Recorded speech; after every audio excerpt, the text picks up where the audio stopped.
Good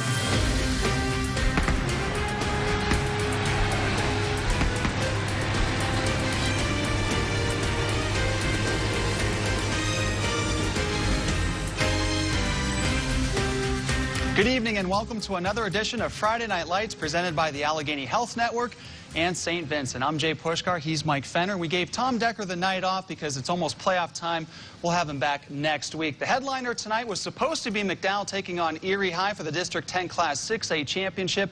But, Mike, we knew earlier in the week that that game was moved to at least Wednesday now, October 30th, 7 p.m. from Erie's Veterans Stadium. Still plenty of good high school football in the docket tonight, and a few very meaningful playoff games in District 10, including a big matchup down in Meadville.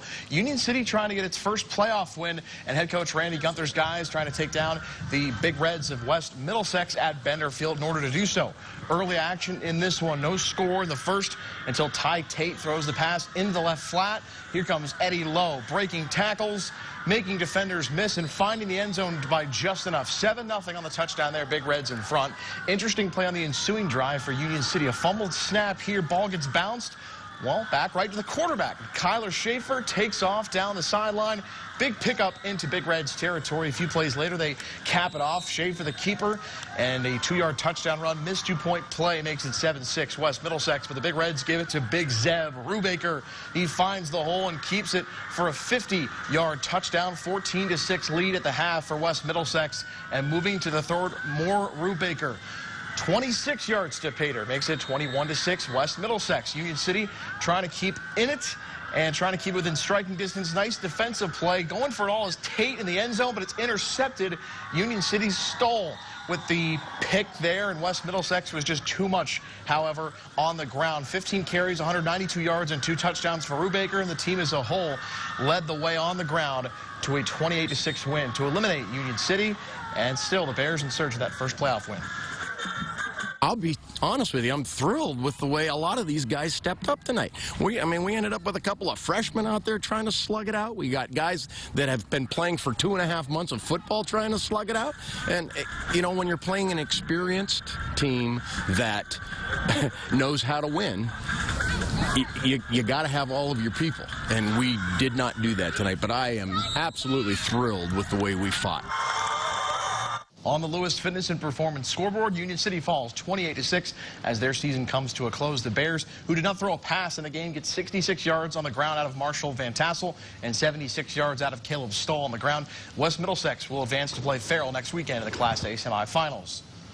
One more playoff game on the docket takes us to Wilmington High School. Reynolds and Eisenhower in Class A action. No score in the first until Layden Mall takes the handoff. He scores, giving Reynolds a 7-0 lead over the Knights. Now pay attention here because Owen Trumbull's play act on the fake got our cameraman even crossed up there.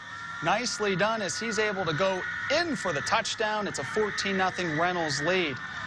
Cole Toy would score a short touchdown run later on in the first as Eisenhower fell in a deep hole early in the ball game and could never recover. And on the Lewis Fitness and Performance scoreboard, Eisenhower falls 43-7 as the Knights are eliminated in Class A quarterfinals. Reynolds will now face Maplewood next weekend. At Dollinger Field, Prep hosting Canada Prep Academy. Prior to the game, a very special tribute and moment of silence for fallen Rambler Jack Schoenig, who passed away last weekend. The hockey team and football team also present and representing his number 11 in tribute. As for the game, Raiders were forced to punt after their first series, and then they got the ball picked up at midfield, and then they lost it at the 3-yard line, but eventually the officials ruled him down back at midfield. Prep would get the ball back, though, on downs, and then the big play, Tamar Sample going deep, and thanks to a couple bounces, Jalen Carson able to haul it in. What a terrific play.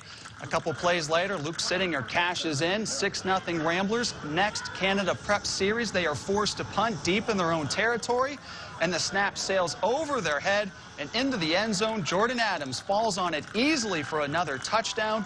Cathedral Prep shuts out Canada Prep Academy. Your final in this one, 55-0.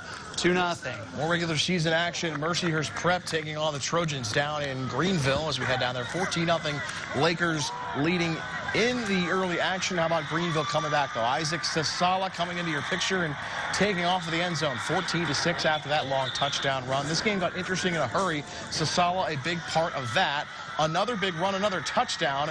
Looking to make a game of it, and they did on their home field. 19 carries, 165 yards, and 3 scores for Sasala. But Mercyhurst Prep is glad to have this guy on their side. He's now wearing 45. He has the last few weeks, and make no mistake about it, they forgot about him in this place. Steve Smith taking off for one of his 3 touchdowns, 210 yards, 21 carries, and does that work late. Mercyhurst Prep closes the regular season with a 28-22 win down in Greenville. Out in Waterford, Fort LaBeouf hosting Corey as the Bison looking for a strong finish before the District 10 championship game next week. The Beavers had other thoughts. Nathan Lesher airing it out into the corner of the end zone. Sammy Fisher coming up with the touchdown reception. Corey then opts to go for the 2-point try. And wouldn't you know it, they would get it on the nice little pitch and catch. Bison, though, would answer later in the contest. From about midfield, Jack Rimpa takes the rock. He's going to cover about 15 yards on the carry. Later on in the drive, Fort LaBeouf cashing in from short yardage, and Fort LaBeouf doubles up on Corey, taking this one 42-21. Let's head out to Northeast, where the Iroquois Braves were battling the Grape Pickers. Opening quarter, and the Braves would get on the board first. Antonio Rodriguez pounding it in from short yardage. Braves also playing some defense early on. Off the deflection, Brandon Farley would come up with the interception. Iroquois unable to capitalize, though, on the takeaway opportunity. Northeast would counter, though. Carter Swabik gets the ball out of the backfield, goes about 15 yards on this tough run to the near sideline, and then Northeast would go up top for the big play and the score, as they would go on and win this one by the final of 44-14. Other scores on the Lewis Fitness and Performance scoreboard: Titusville falls at Karnes City 35-13. Franklin falls 62-28 at St. Mary's. Conneaut, Ohio, all over East Palestine, Ohio, 70-0. Not a misprint. Du Bois falls to 0-10, 35-25 down at Brookville. Tomorrow there are 3 District 10 high school football playoff games in Class 5A. Warren and Meadville meet up at 1 o'clock at Edinburgh's Sox Harrison Stadium, while General McLean and Oil City battle at 7 p.m. at Franklin High School. And locally at night in Class 2A, Lakeview takes on Northwestern, also at Sox Harrison Stadium, a 7 o'clock kickoff for that one. On the college ice, it was a whiteout condition at Mercyhurst Ice Center as the Lakers hosting number 15, Ohio State.